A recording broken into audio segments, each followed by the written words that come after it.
Anything that you want to say to like the next connect collector or the next artist or visionary coming out of Atlanta, Detroit, or like is inspired by your story?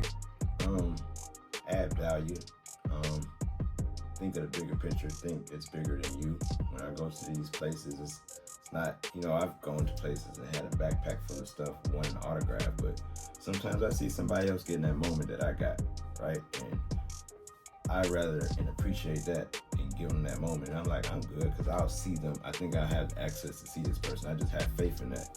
But I'm always like, how can I add value? So if I see the person that's helping them or the manager and she thirsty or she drops something or you need me to get somebody to do it, like adding value to this will keep you in the room. Your face card will get you in the room, but adding value will keep you in the room and make you an asset. And I would just say that because essentially that's all I am. I supported the culture. I invest clearly. Somebody had to invest in this. I could have invested in a degree or I could have invested in a car, but I chose this and I saw worth and value in it and other people have as well. So to that, I say find your passion and do something you love and then, the support and the currency will come soon. All right. So I'm here with Nuface of Atlanta.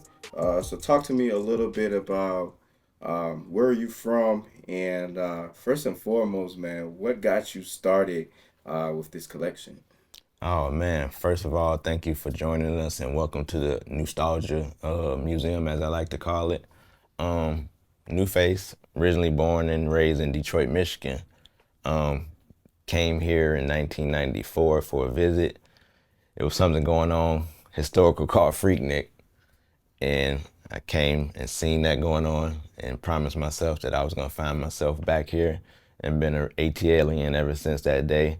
And it's been a joy, man. And when you talk about like collecting and that's a passion. Like it started internally, just seeing my grandparents listen to music just, casually and seeing how much time they spent with it. And just remembering those moments and seeing those album covers and art on the wall and just a collection of things. It took my father to take me to my first concert, first hip hop show. I didn't know where I was going. And I go in there and I see three white guys on stage, and then I see a brother with a boombox rapping. Then we get to a part where we see Run DMC, and they're playing the song My Adidas. Mind you, my father had just took me to the mall, and myself and my cousin and bought us Adidas tracksuits and Adidas shoes, shell toes, black with the three red stripes. So fast forward, when the Run DMC get to the part and they say, if you got Adidas, take your shoe off, put it in the sky. As a kid, didn't register, but I seen other people doing it, and I thought to myself, man, I can do this. I got Adidas. Put my hand up, but I seen people that look like me. I seen other races. I seen other genders. I seen older people, younger people. So I was like, all these people are here for this one cause, and this one cause happened to be hip hop. Now the other brother was LL Cool J and Run DMC and Beastie Boys. So to think of that as my first experience with hip hop, mind you, I heard it on the radio, but I had never physically seen it. And when you talk about collecting, that ticket stub is something that I had kept for since then. And I actually have like my first Dow, I'll show you later, that my parents had bought me. The jacket they bought me at 2 years old with my father put my name on it. Still have that. Like I just never threw anything away. Now I'm a hip hop hoarder.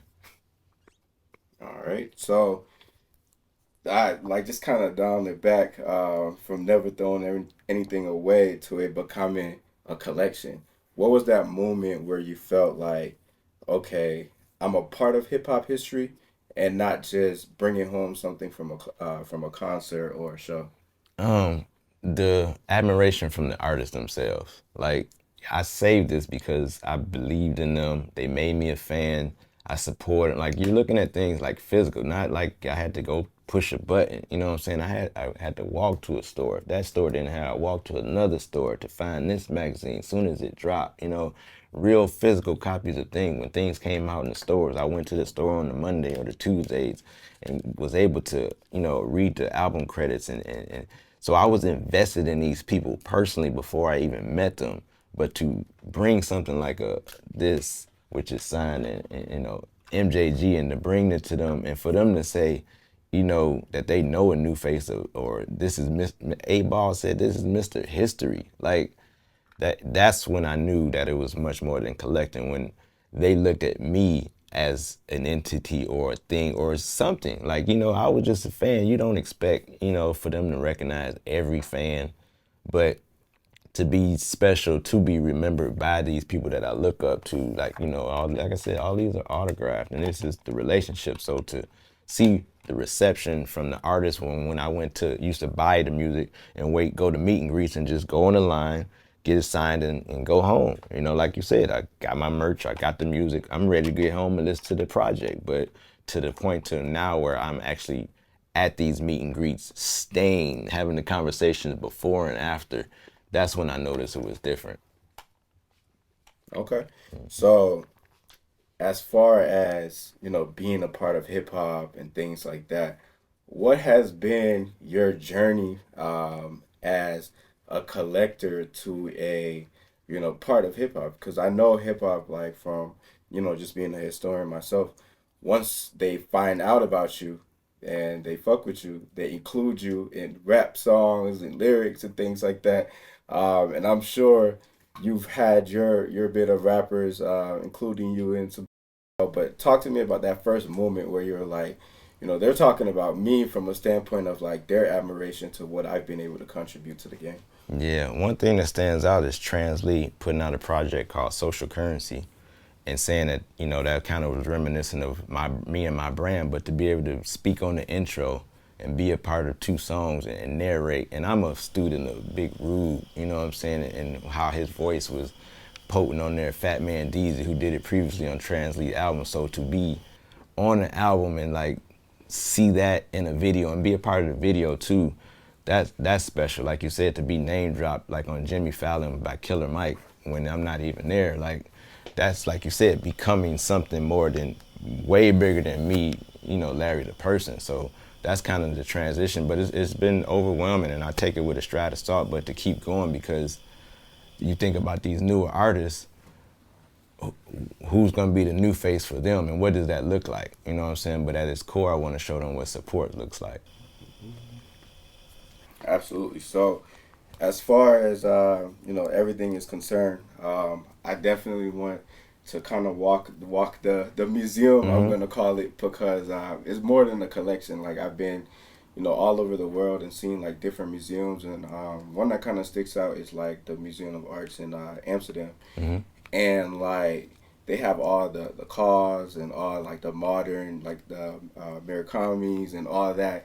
And I put you right up there because I've never ever seen anything like this as a contribution to the world leading music. Like hip hop is the number one listened to music in the world, and you have a large piece of hip hop. So I'm just gonna ask you some questions about the museum, and just kind of talk about it a little bit. Follow me. I've become Mr. Tour Guide as of late. All right. So All my right. pleasure. All right.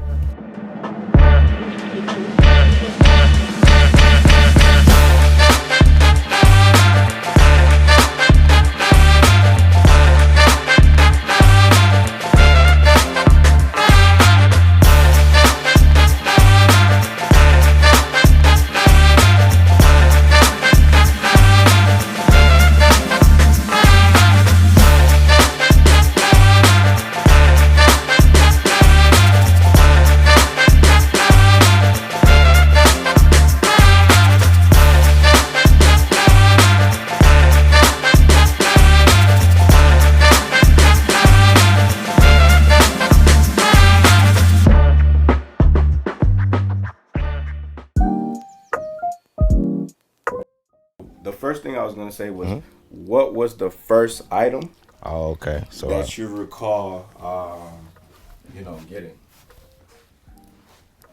right here. This is me as a kid. Then never threw it away. Still my friend to the end. Then another one. Clearly I can't fit this, but you see my name on the back. My father's name was Larry. He named me Larry Jr. Good job, Larry. So we got that loaded up. But when you talk about something that I've had the longest, Yeah. things like that, items like the Viewmaster. We all remember these as kids. But this one's special. This is DTP edition, Ludacris album release party. These were invitations that they gave out to their fans to come to the event.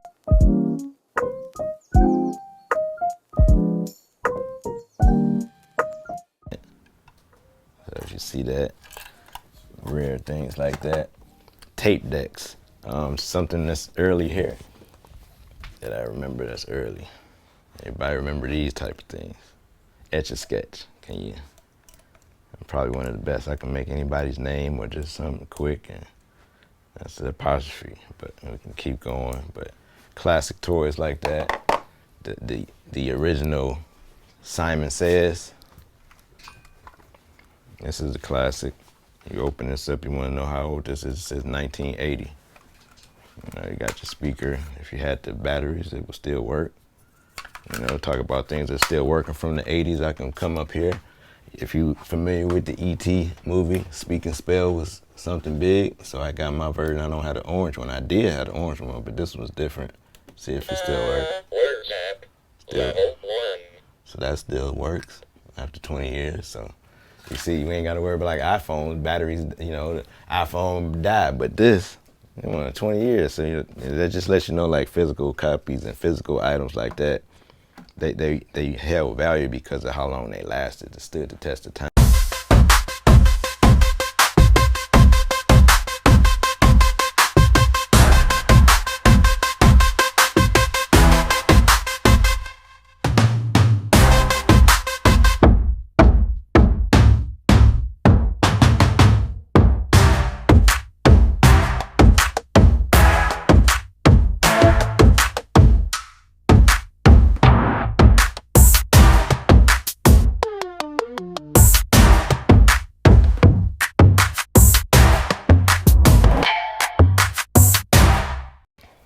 Is the collection still growing? What's the latest thing that you have in here?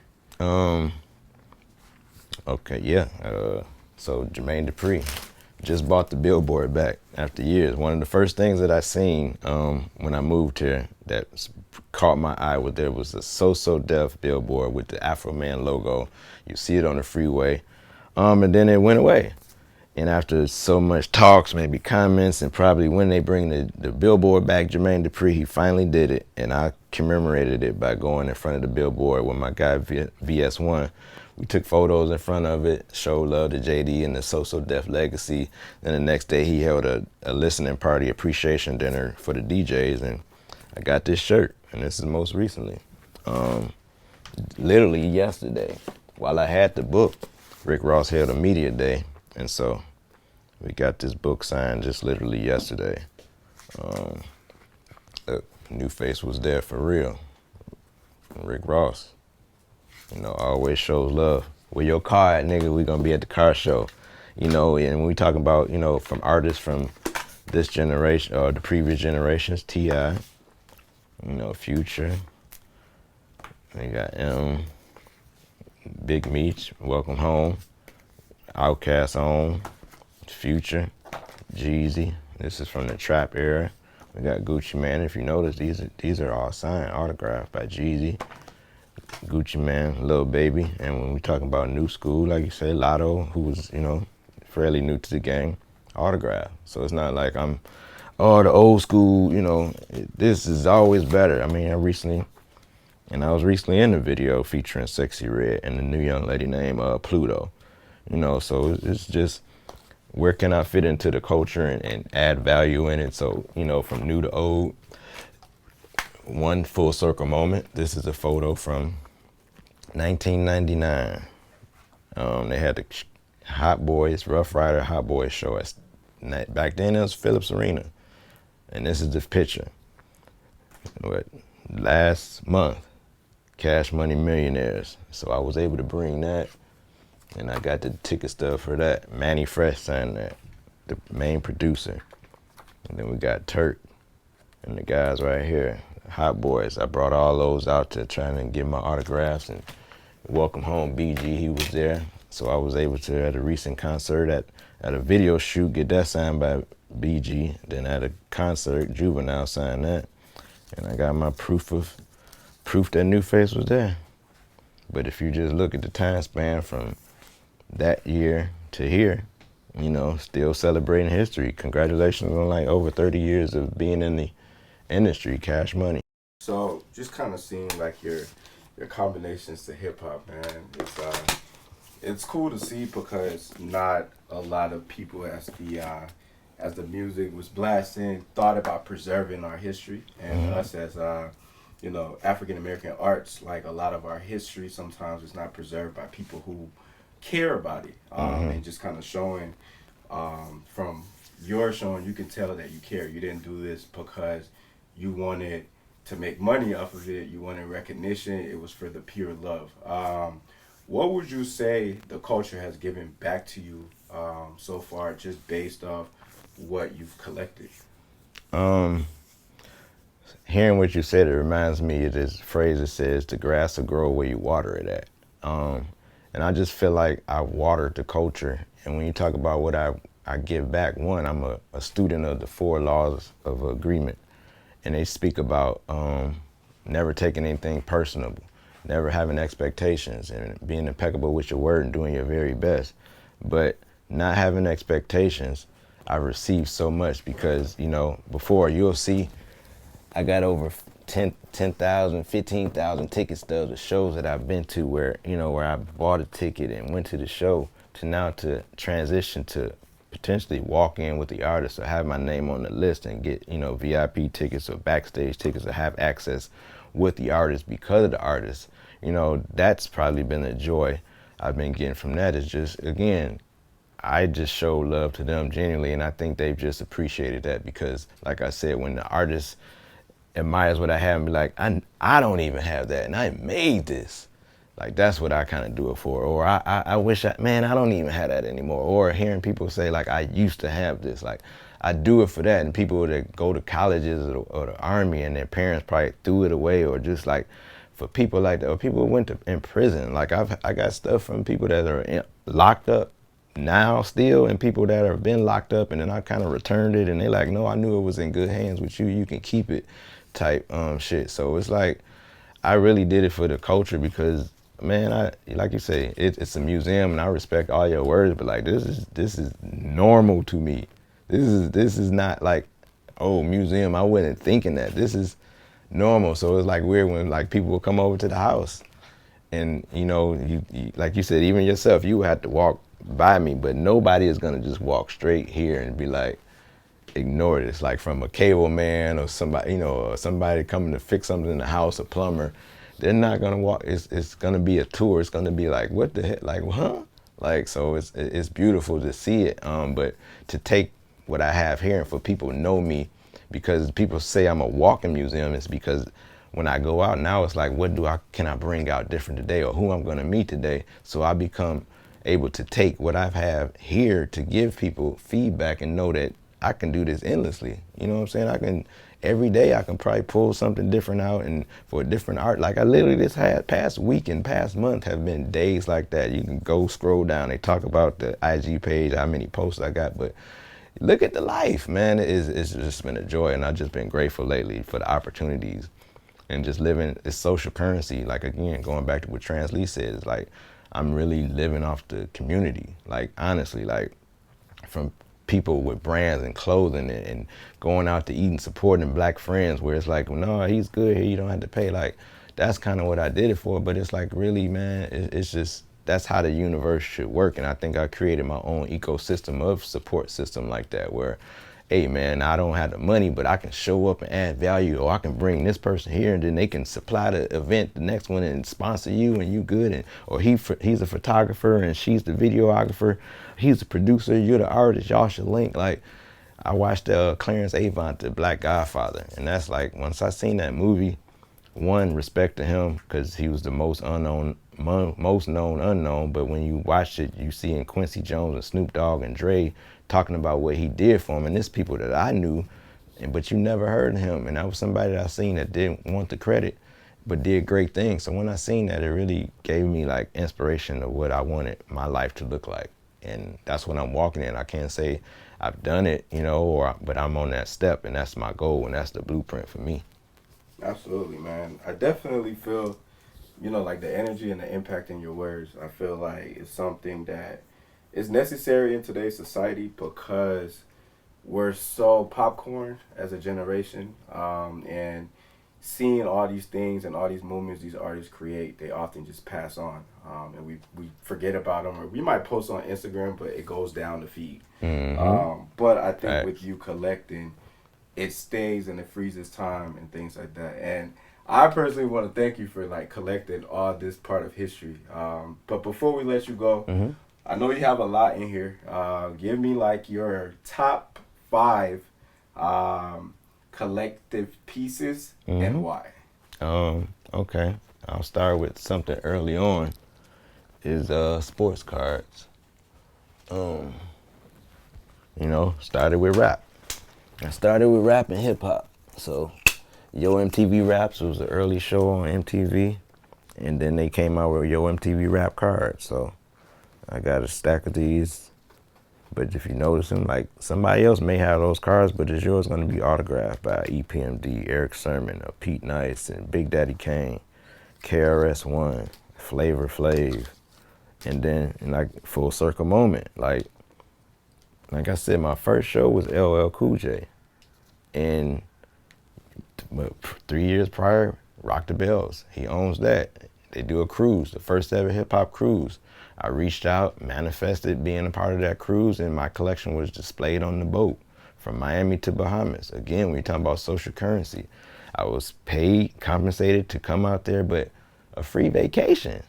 Was able to take a family member and enjoy and have a great time, but to see people on that boat looking at my collection and oh, I remember that. That's full circle moment. So first of all, thank you Bun B and for making a connection, and thank you LL Cool J and that whole Rock the Bell staff, man. Make sure you continue to support them. Another hero and blueprint of mine, Fab Five Freddy. He was there. You watch MTV, Outkast from the Biggie's Bad Boy Studios. Infamous interviews. So to have this collection right there, some of my top: Kool Mo D, Ed Lover, and Dr. Dre. I'm from Detroit, Michigan. So we got, we talking about basketball cards. We got Mr. Magic Johnson, autographed, All-Star games. When you talk about something that was special as well, I always resort to a cassette, and it would be this right here. So again, you may have a Nipsey Hussle. Nipsey Hussle is going to be a special one because Victory Lap, great project, but we seen the marathon that this brother was running, from the knowledge, from the interviews. It was only right that I support this project, but to continue to support, he had a meet and greet for his Puma release. And so they came out with a pair of shoes, had a meet and greet, South DeKalb Mall. I pulled up, showed him my cassette, he autographs it. And then I showed him a Nas cassette tape of Scarface, all autographed, and he's like, "No, you official." And he went on to sign this. And the one thing that I love to be able to say is like, I collected sports cards and basketball cards. You always heard authenticator, people that it could be a forgery or it can be a fake, and he probably, but like, give a good example is here's Nipsey right there, and there's a cassette tape. That's the moment. But I can potentially do that with any autograph I got. I probably got the moment on film or a photo of it, but that's that moment right there.